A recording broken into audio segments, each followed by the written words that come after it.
Hi guys, welcome back to another video. In this video I'm going to talk to you about why you should not let the scale be the only thing measuring your progress during your weight loss journey, and a few other things that you can do instead.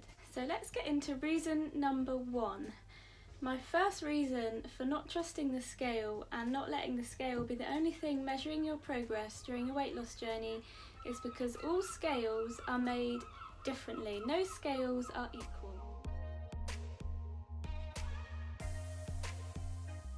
If you stepped on a number of different scales every time you weighed yourself, I can almost guarantee that you will not end up with the same number on each scale. So tip number one, if you are going to weigh yourself, I recommend weighing yourself on the same scale every single time. So don't weigh yourself at home in the morning and then the next day you go to your friend's house and you weigh yourself there, or you go to the gym and you use that scale. You're going to get a different number every time. So to make it consistent, make sure you're using the same scale every single time.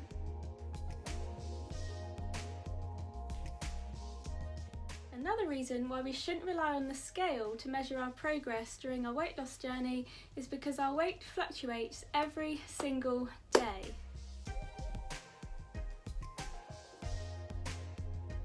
I cannot express this one enough. Our weight fluctuates every single day.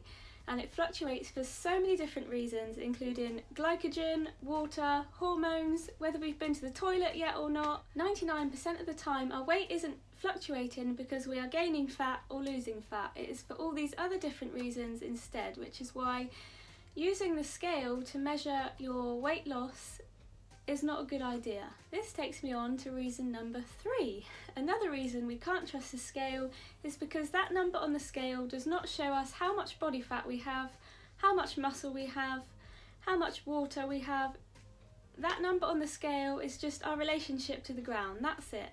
And to be honest, we don't need to know that. The problem is, people confuse weight loss with fat loss. When people say they want to lose weight, 99% of the time what they actually mean is they want to lose body fat. And because the scale doesn't show us how much body fat we have or don't have, using the scale to measure how much body fat you're losing or gaining is not a good idea. When you step on the scale and that number has gone down a few pounds, this doesn't mean that you've lost 2 pounds of fat. Usually it's going to be things like water, your hormones, glycogen, the things I mentioned earlier. We can't gain fat that quickly and we can't lose fat that quickly. Someone that works out is more than likely to have lean muscle mass, which is more dense than body fat. So you could put someone with a lot of lean muscle mass next to someone with a lot of body fat, and a lot of the time the person with the lean muscle mass is going to weigh more than the person with quite a lot of body fat, because this muscle mass is more dense, which means it weighs more, which is just another reason why if you are on a weight loss journey you cannot trust the scale to determine your success. Let's get into reason number four. Reason number four as to why you can't trust the scale is because the scale does not determine your overall health and fitness.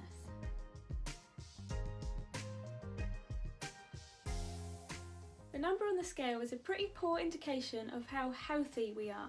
This number does not tell us how healthy or how fit we are.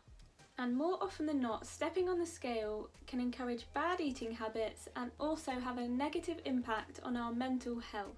So if you have ever stepped on the scale and you have ever felt down, you felt crap about yourself, or if you've ever let that number determine how you're going to feel for the rest of the day, then I want you to throw away your scales, because your mental health is just as important as your physical health. Unless you're in a profession that requires you to weigh yourself regularly, like a boxer, a jockey, a bodybuilder, a bikini competitor, if you aren't in these categories, then you do not need to weigh yourself and you do not need a set of scales. My final reason for not ever trusting the scale is because the scale can't measure your worth, it can't measure your beauty, because beauty is not measured in pounds, by the way, and it does not define you as a person.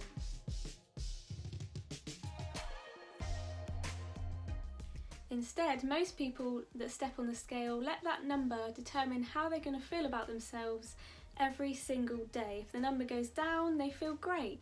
If the number goes up, they feel crap. If you are one of these people, I want you to stop letting that silly number determine how you're going to feel throughout the day and how you're going to feel about yourself every single day. Instead, I want you to focus on non-scale victories like taking photos, taking measurements, keeping track of how your clothes fit. Maybe that dress fits better, maybe them jeans fit better than they used to. And also have a think about how you feel. How do you feel in yourself? When you look in the mirror, do you feel better? Do you feel more confident?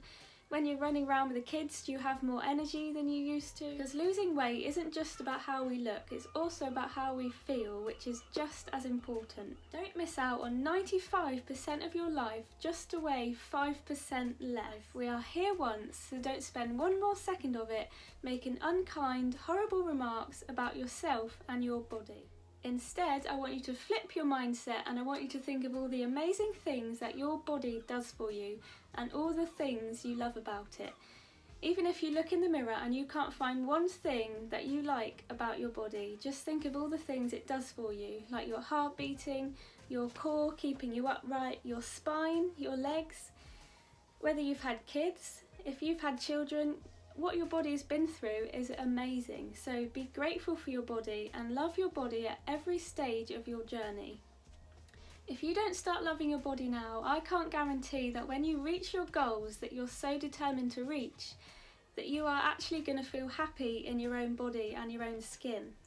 I know so many women that have reached their goal weight or they've reached all their goals, but they still feel crap because for so many years they've been punishing themselves, they've been putting themselves down, they've been telling their body they hate it and they just can't get out of it because they haven't learned to love themselves throughout their whole journey, and now they've reached their goals and they still find it so hard to love themselves.